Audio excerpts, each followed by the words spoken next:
Hallelujah. Hallelujah. परमेश्वर का धन्यवाद हो।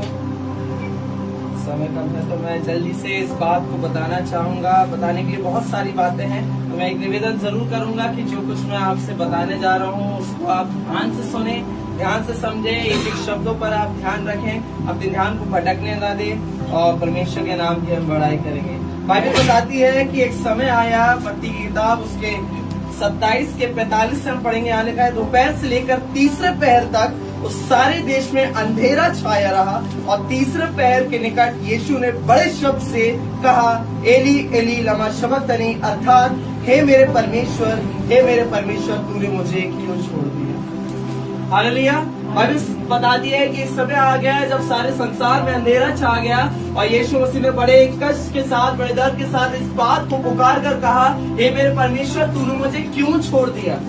और जब मैं इस बात को पढ़ रहा था मैं समझ नहीं पा रहा था कि प्रभु ये कैसी बात आप कर रहे हैं, ये कैसा आप कलाम आप बता रहे हैं कि इस बात को आप कह रहे हैं, प्रभु तूने मुझे क्यों छोड़ दिया।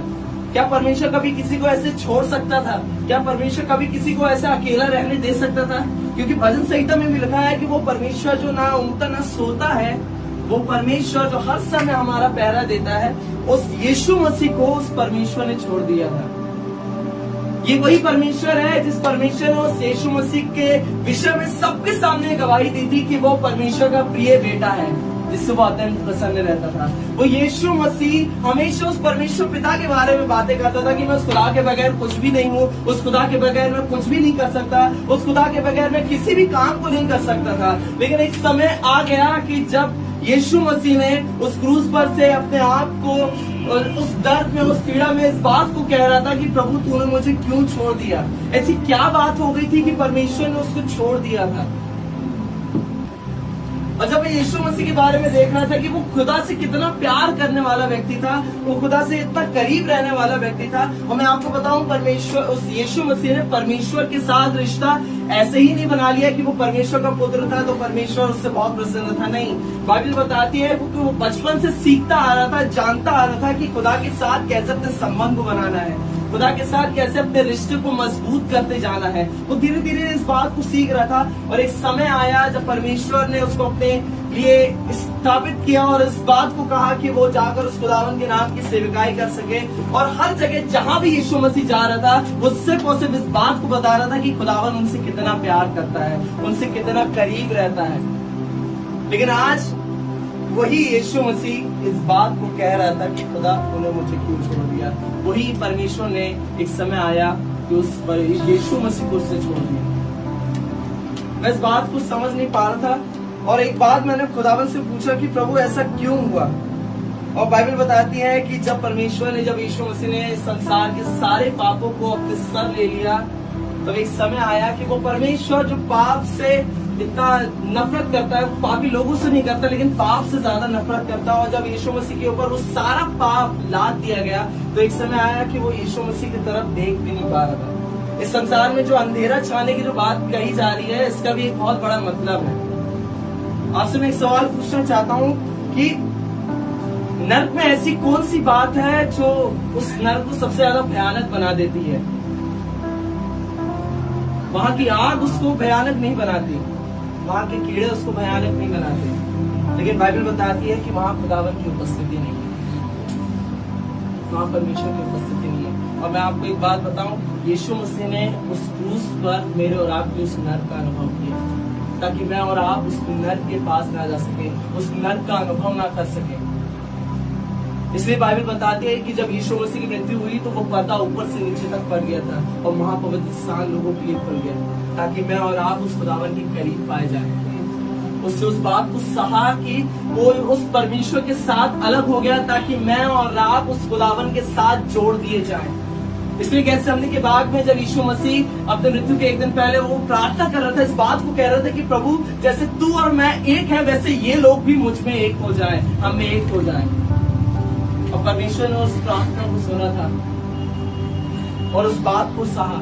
कई लोग इस बात को कहते हैं कि यीशु मसीह ने उस समय इस बात को जब प्रार्थना किया कि हे प्रभु यदि तू चाहे तो इस प्याले को मेरे पास से हटा ले, इस कटोरे को मेरे पास से हटा ले। मेरे को लगता है कि यीशु मसीह को शायद डर लग गया होगा, शायद इस बात को ये लग रहा होगा कि उसको बहुत ज्यादा दर्द सहना पड़ेगा, बहुत सारे क्रूस की मृत्यु सहनी पड़ेगी। तो हो सकता है यीशु मसीह अपनी इच्छा के जाहिर कर रहे थे कि प्रभु मैं ये सब नहीं सहना चाहता। नहीं, लेकिन ये बात नहीं थी, मैं आपको बताना चाहता हूँ।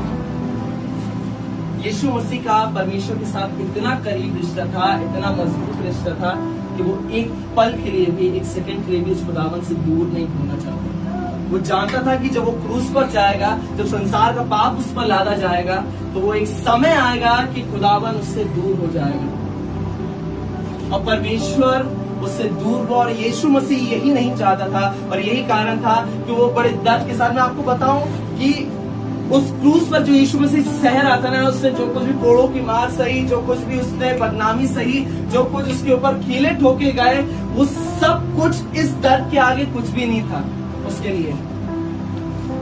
उस क्रूस की मृत्यु भी हंसी खुशी ले लेता है, लेकिन वो इस बात को नहीं चाहता था कि खुदावन उससे दूर हो जाए। शुरुआत से ही परमेश्वर की ये योजना थी कि मैं और आप उस परमेश्वर की महिमा में बनाए, जब परमेश्वर की महिमा में जी पाए।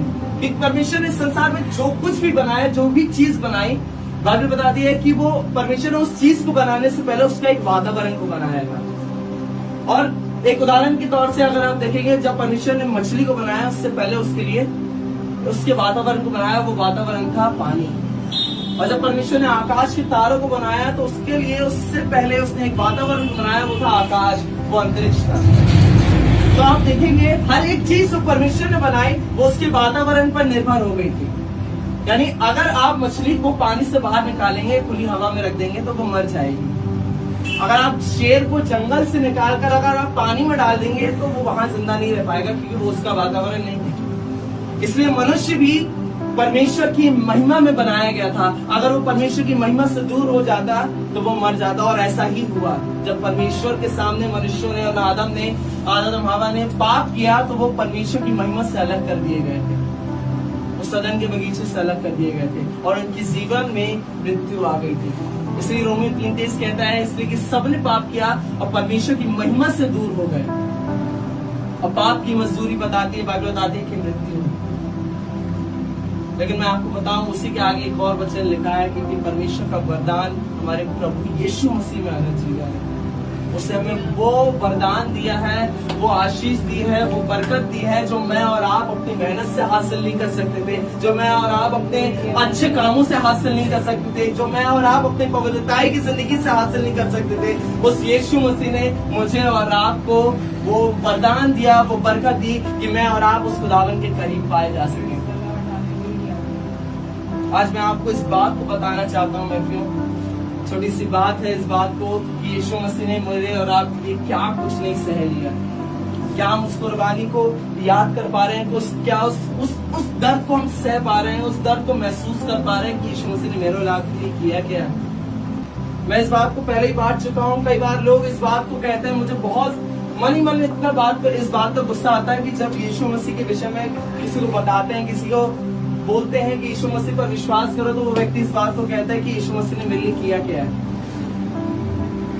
क्या किया है यीशु मसीह ने मेरे लिए। और मैं आपको बताऊं, यीशु मसीह ने ये आपके लिए किया कि वो खुद उस खुदावन से दूर हो गया ताकि मैं और आप उस खुदावन के निकट पाए जाए। और अब एक ऐसा समय आ गया मेरे क्यों कि परमेश्वर ने ये वायदा मुझसे और आपसे किया है कि एक पल के लिए भी वो ना मुझे छोड़ता है, ना त्यागता है, ना कभी अकेला छोड़ता है। चाहे आप कैसी भी परिस्थिति में हो, कैसे भी हालात में हो, कैसे भी सिचुएशंस में हो, आप सोच रहे हैं आप अकेले हैं, लेकिन मैं आपको बात बताऊं कि यीशु मसीह ने उस क्रूस पर उस दाम को चुकाया है, उस लहू के दाम को चुका दिया है, उस परमेश्वर से उस दूरी को उसने महसूस किया ताकि मैं और आप उस खुदावन के करीब पाए जाएं। और हम अपनी मनमानी में इस बात को करते हैं कि हमेशा हम संसार की तरफ भागने की कोशिश करते हैं, संसार के लोगों की तरफ भागने की कोशिश करते हैं, लेकिन एक बार भी उस यीशु मसीह की तरफ जाने की हम इस बात की सोचते नहीं है कि हम यीशु मसीह ने मेरे लिए और आपके लिए क्या किया है। हम दर लोगों के ठोकरे खाते हैं, लोगों के पास भरोसा करते हैं, लेकिन मैं आपको बताऊं, यीशु मसीह ने मेरे और आपके लिए उस द्वार को खोल दिया है कि हम उस खुदावन के सामने बोलने जा सकते हैं, साहस के साथ जा सकते हैं। इस बात को हम जानने की कोशिश करें, इस बात को हम जानने समझने की कोशिश करें कि यीशु मसीह ने मेरे और आपके लिए क्या किया है। तो अगर ये दुआ है मेरे प्रियो, इस बात को पहचाने, इस बात को जाने, यीशु मसीह ने मेरे और आपके लिए इस हद तक कीमत को चुकाया ताकि मैं और आप उस परमेश्वर के करीब में जा सकें। हालेलुया। परमेश्वर इस वचन के द्वारा आप सबों को आशीष दे।